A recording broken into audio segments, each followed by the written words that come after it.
Hi everybody, today we are going to go back and talk about soldering again, just to refresh your memory.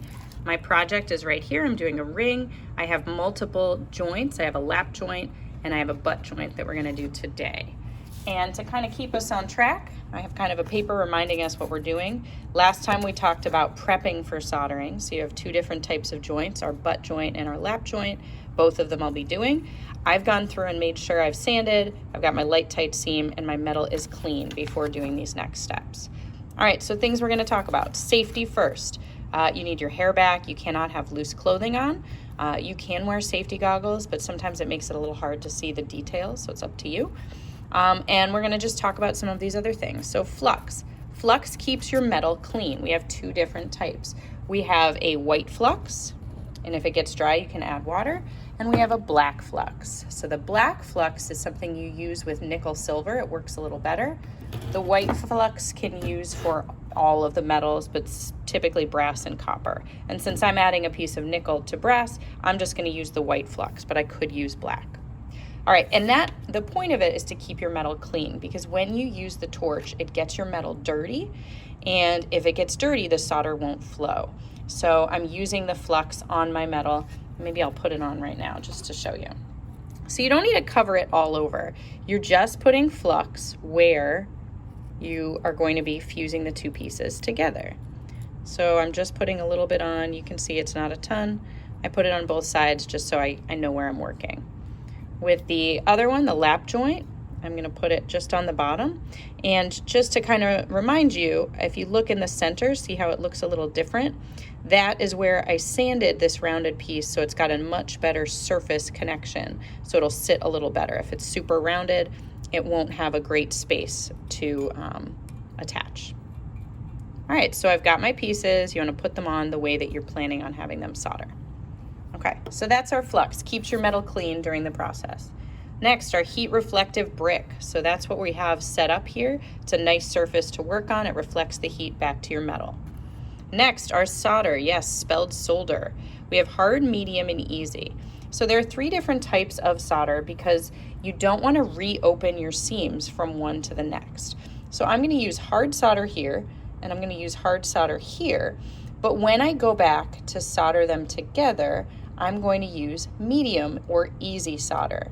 Basically, the hard melts at the hottest temperature or the highest temperature, medium at the middle, easy at the lowest. So you never want to reheat your metal back so that the first seam opens again. So that's why you start hard and then work your way down the system. If you only have one seam, you could do just medium or easy. And the way that our solder comes is in this wire form. Okay, so we have wire. Usually there's a tag. It tells you this is hard. And you use snips to snip tiny little pieces. For something like this ring, I'd only need maybe 2 pieces, but it's good to have a couple extras. For this piece, I'd probably do 3 pieces, but it's good to have some extras. I actually cut them right here. So if you look really closely, they're really, really small. If they're too big, it's gonna make a huge mess and then you're gonna have to clean them all off. So I've got a ton of extra right there. All right, that's our solder. Next, our pick. So we have a bunch of these picks off to the side. These are things that you can move solder. You can touch your metal while you're working because you can't touch it with your hands once you apply heat. And then we have our acetylene torch. This we've been talking about and using because we use it to anneal metal, but I'll show you the torch in a sec. And lastly, the pickle is a very mild acid that we have in a crock pot over by the sink. This is used after you solder to clean your metal off. You can also quench it in water, but the pickle helps to get some of the soot off. All right, our acetylene torch, if you remember, we've got one nozzle right here, and I will get it started for you. Obviously, if you need help with those parts, you can ask at any point. All right, I'm gonna spread my pieces out. So I'm gonna put the ring off to the side over here so we can just focus on this one piece. Now, if this bottom piece was much bigger, I might put it over a precipice and have a second brick here so I can heat underneath, but I think I should be fine. So I'm just gonna set it up here. Notice I already put the Flux on. I'm setting up my metal exactly how I want it, but I have not put on my solder yet. I will do that a little further into the process. So we're gonna do our lap joint first.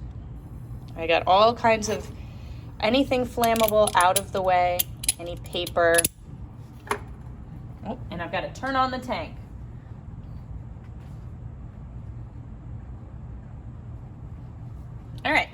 now we're ready to go.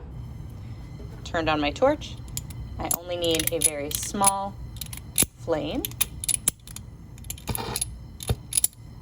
I'm gonna go just slightly bigger. Oh, hold that thought.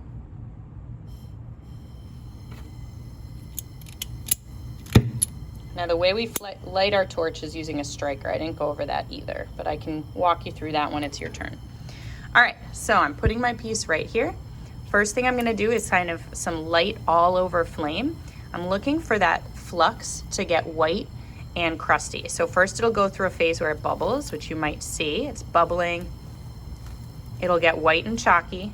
During this phase, your metal might move. So you can see my top piece is moving a little bit. So if I need to, I can move it back so that it's sitting where I want it to sit. Okay?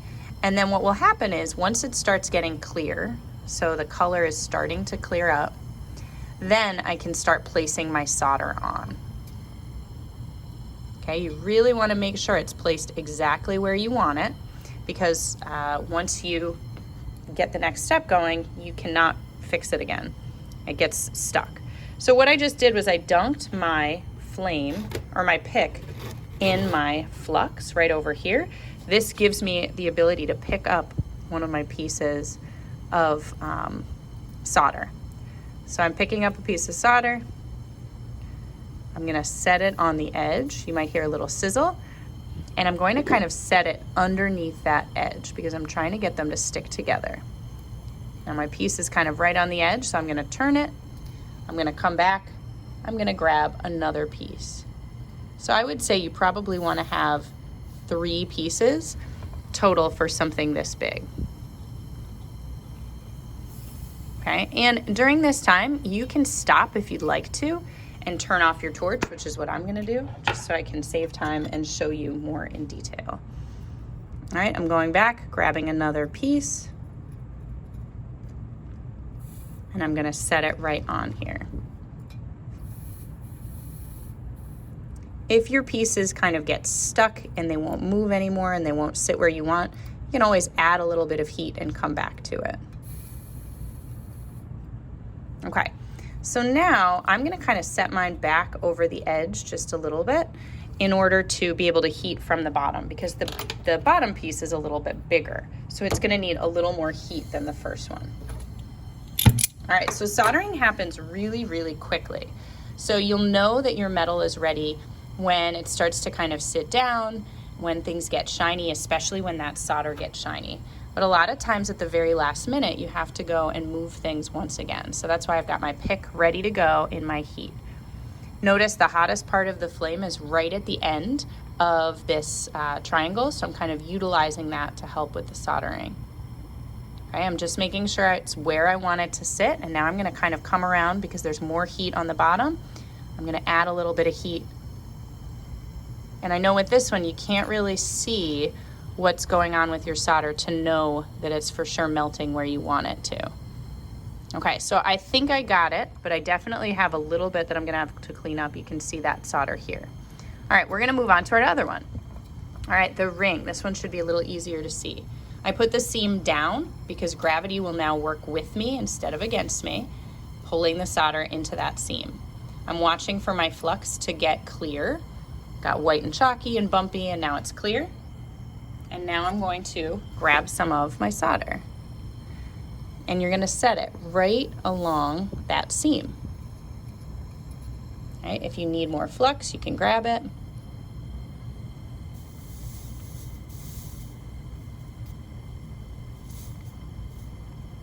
All right, this piece is a little bigger, so I'm just gonna go with the 1. Right now I have it sitting right on the seam. So it's really important that both sides of your metal reach the same temperature at the same time. So I'm trying to go straight down the middle. And my piece of solder is moving a little bit, which is normal, but I want it to be directly on it. So I keep putting it back.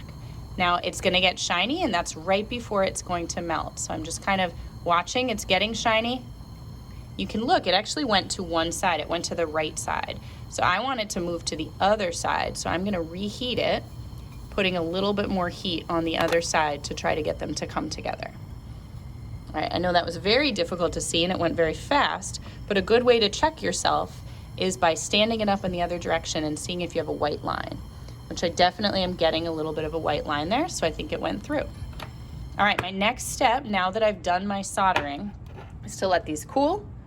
Then I can grab my copper tongs, I can take both pieces, and I can go put them in the pickle so that way they can get cleaned up and I can check on my seams, see if I need to do any adjustments.